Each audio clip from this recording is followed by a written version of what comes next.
Hey everybody, welcome back. This is Broken Dice bringing you my turn 3 of my second battle of Season 2 of Rome in Iberia.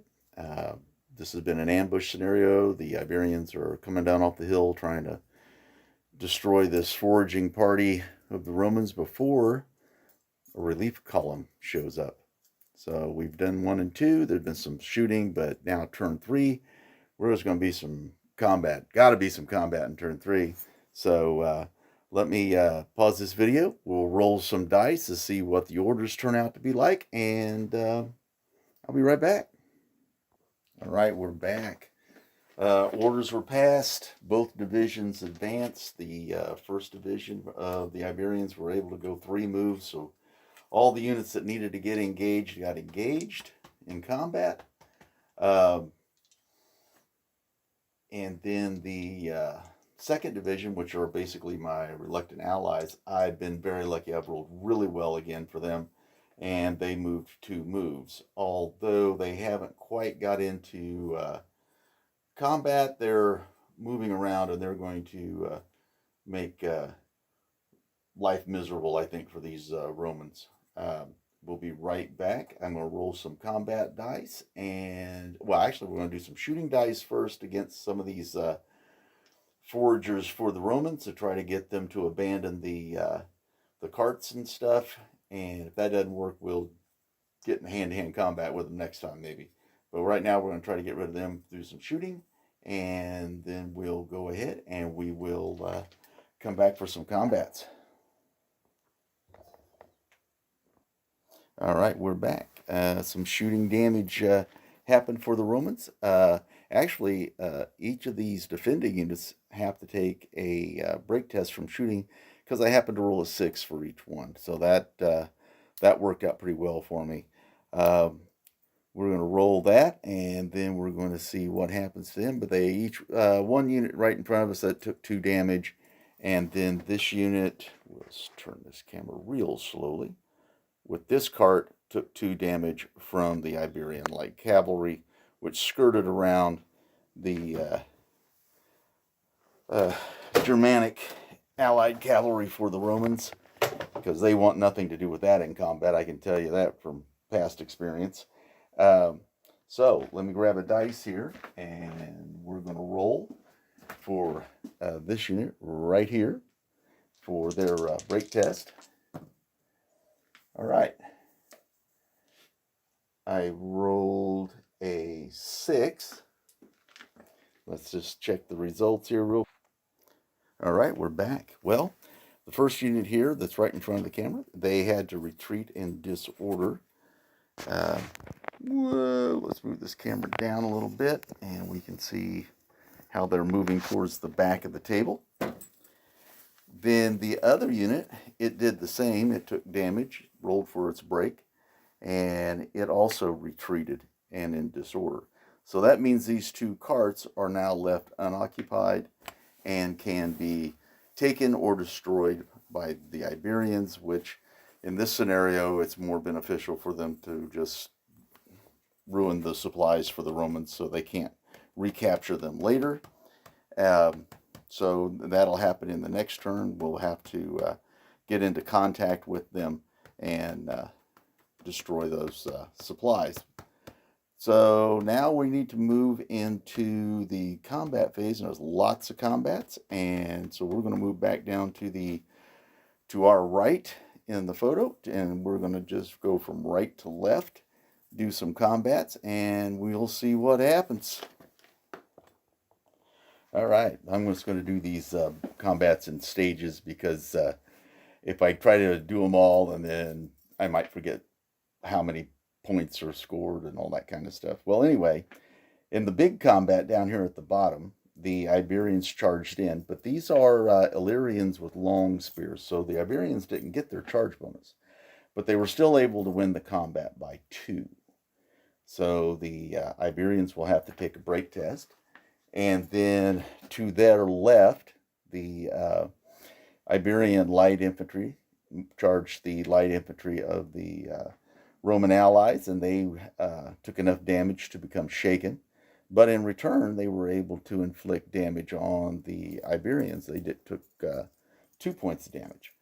But the light infantry for the Roman allies, they'll have to take a break test. Now, the next unit of Roman allied light infantry, they only lost the combat by 1. They'll still have to take a break, but they did much better overall.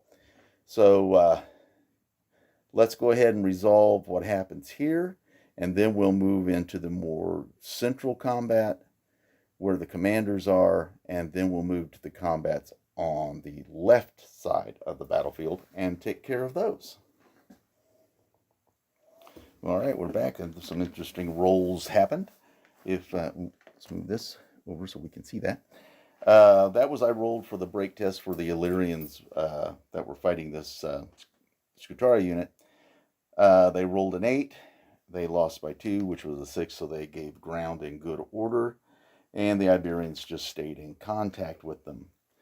As we move to the left, the light infantry for the Romans, the Allied light infantry, rolled a 12. So even though they're shaken, they're hanging in there. And then the other light infantry for the Romans, I rolled like a 3, which became a 2, and they broke. And then that light infantry, which interesting enough, as you can see in the top left corner, they advanced after wiping out that unit, and the slingers did the closing shots on them and were able to do 2 points of damage, and they actually rolled a 6, causing them to take a break test, but they rolled high enough. They rolled like an 11 or something, so they held their ground so they can finish their movement into the slingers, but they're only 1 point away from becoming shaken. So that's interesting in and of itself. Well, this is the Roman right and the Iberian left, so let's move on down to the central combat, and that'll be interesting because both commanders are involved. It's the Roman cohort against Scutari that are supported, so this ought to be a really good fight. All right, well, this didn't go well for the Romans. The Iberians charged in, supported by 2 units of light infantry and a commander, and they were able to inflict 5 points of damage. The Romans in return were able to do 2 points of damage. Rolled for both commanders survived, but the Romans took a break test, and you can see I rolled a 4. They lost by 3, which, well, we all know how that table works. So that means that the cohort, excuse me, is now broken, and the commander's gone. So another commander must be chosen, and we'll use one of the Roman legionaries on foot. We'll just put him on that base, and that'll be the next commander. So instead of being at a leadership of 8, the Romans are now down to 7. And at least on this part of their turn 3, they'll roll to see if their allies come in, and they better hope so. They better hope so. All right, so that's the center combat, and we've got one more combat to do. So I'll remove the Romans, replace the commander, and well, actually, he's supposed to have to go to a unit within 12 inches. So that would put him having to be, wow, with this unit of Illyrians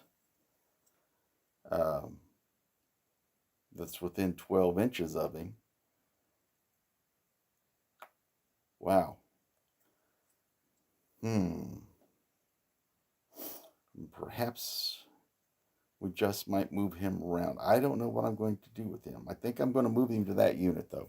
All right, I'm going to take care of all this, and then we'll come down. Well, he can't move into that one because they're getting ready to fight combat.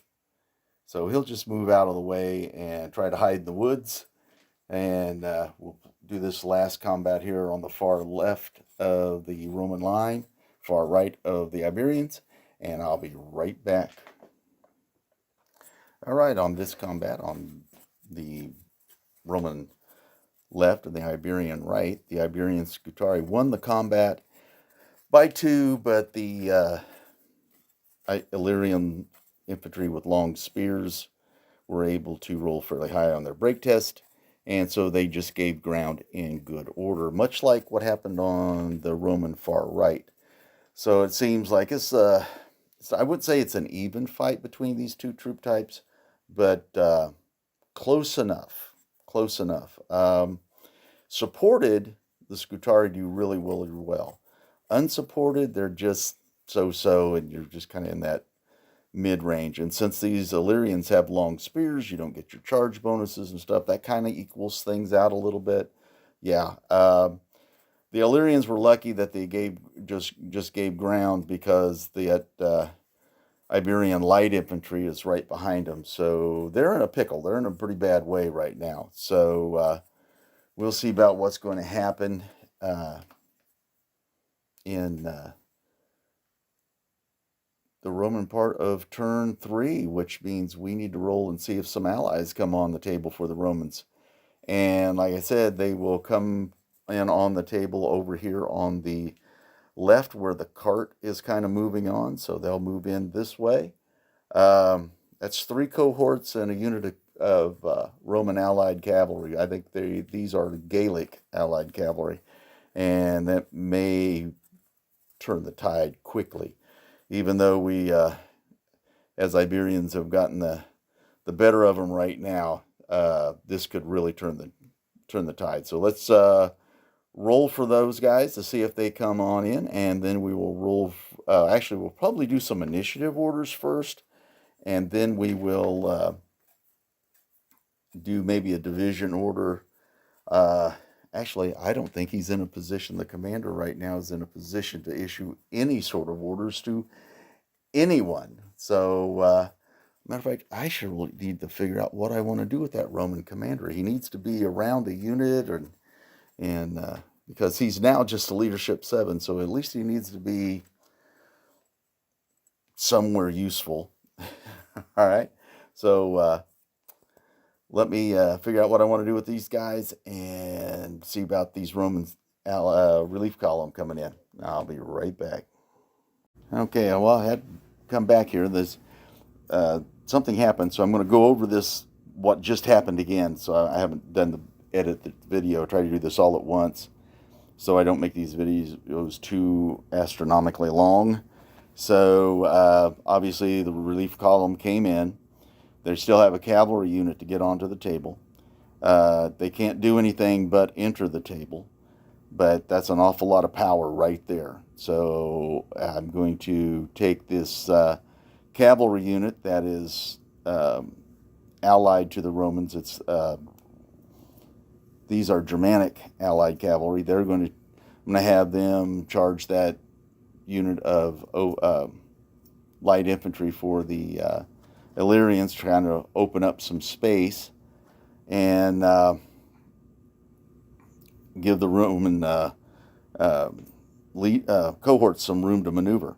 And then we will fight out combats in the Roman turn. Hopefully some of those units will hold off, or hold up, I should say. And then these 4 cohorts that just came on with the commander will probably dish out some serious punishment. So, but let's roll some dice. Let's see what's going to happen. All right, in the combat phase, let's look what happened here. On this, the Roman left, the Iberian right, this unit right here of Illyrian long spears, they became shaken. They rolled a 6, but they lost 3, so they break from combat because they are shaken. Now the commander, I rolled for him. He didn't take any damage, but he's with the unit that gets destroyed. So another sub-commander comes along, and now he's a 6. So we'll just leave him on there, and now he's a 6. My goodness, these Roman commanders are dropping like flies. And a note up here at the top, the Illyrian, the Illyrians, what am I talking about? The Germanic cavalry charged that unit of open order light infantry, and they fell back. They evaded, and the charge was failed. So that's where they ended up. And then we move on down to the other. I'll go ahead and take that unit off. And then we're going to move down here and we're going to talk what happened on the Roman right. Okay, down on this end, let's go from that side over this way. Uh, that makes sense when you're probably listening to this and not watching the video. From left to right. The Iberian light infantry that overran into these slingers, they took enough damage to become shaken. Both units rolled on the break test because they did win the combat, but they received enough damage so that they became shaken. So they had the test as well, and they failed and broke. So we'll be removing that unit. But you look at the light infantry to the right of that for the Romans, rolled a 10 for their break test. And they're going to hang right there. And that's 2 times in a row they're shaken. They have to take a break test, and they roll really, really high. So far, they're the ones doing the best for the Romans. This unit down here, still holding its own. It's shaken, but it rolled really high, but was forced back in good order by these Scutari. But still, they're holding their own. They got another combat phase to go through. You know how it is, just one bad roll of the dice, and you never can tell how it's going to turn out. So, what I really need to do, and what I haven't done, is you can see this cart right here. It needs to start moving to the left and heading towards the table edge. So this brings us to the end of this turn, and so all the disorder markers for the Romans will come off. This brings us to the end of turn 3, and I think I'm going to end this video here. I'll start working on turn 4 because there's a lot of things that need to be done, so I'm going to take off the destroyed units. We're going to take a look at the quick little end here, go over what's happened in turn 3, and then we'll end this video. So let me remove the dead, and then we'll be right back. Okay, so this brings us to the end of turn 3. That was eventful. I kind of thought it would be, and it went kind of bad for the Romans, kind of the way I kind of expected to early. I didn't expect really for the Roman relief column to come on to the first opportunity, but they did. It's going to change my tactics because now, in a straight up fight, these Roman cohorts are just so devastating, so devastating. You have to really try to outnumber each and every cohort. You know, just like happened earlier in this game, you gotta support with your light troops, your combat troops, because your combat troops are not as good as the Romans, especially in sustained combat. I think turn 4, it'll be a turning point, a pivotal swing is going to happen, and those troops coming onto the table now make a big difference. See, one of my goals, one of my things that I have to try to do is not take a significant loss. Like in the last game where I just, it was horrible. I just got beaten to a pulp. In this one, one of my goals is to not lose a complete division. Well, with those 4 cohorts at the other end of the table coming on, I'm going to have to really do my best to try to sweep away everything else that the Romans have on the table, destroy those carts. Well, one cart's probably going to get away anyway because it's already up there where a unit can take it off the table. But I've got 2 other carts that I can try to get. That will help balance the fact if I wind up losing a division and then having to break off the encounter. Another problem that I'm going to be facing here is that the division closest to the Romans is my unreliable ally. I've been rolling really well, and now we're in range where initiative orders can start taking place. Um, but for him to get his unit across the table, his Scutari unit, and then I got a bunch of light infantry open order troops on the table too. They're not going to charge those formed up Romans because they wouldn't last a minute.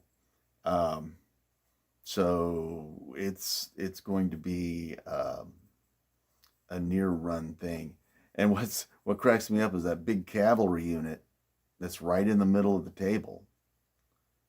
That belongs to my unreliable ally.